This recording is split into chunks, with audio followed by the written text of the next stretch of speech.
Here the question is, an element crystallizes in FCC lattice with a cell edge of 300 picometer.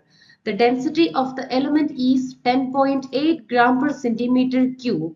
We need to calculate the number of atoms in 108 gram of the element. We have the equation to find out the density of the unit cell, that is D is equal to Zm divided by A cube into N. Here Z is the number of atoms in unit cell, M is the mass of the element and N is the number of atoms present here. A defines the edge length of the unit cell. Now we can rearrange this equation for the value of N. That is, N will be equal to Zm divided by A cube into D.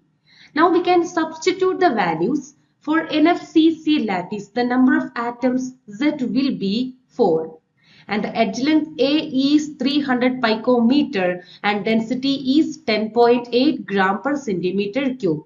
So we can substitute the values in this equation. Then the number of atoms will be 1.48 into 10 raised to 24 atoms.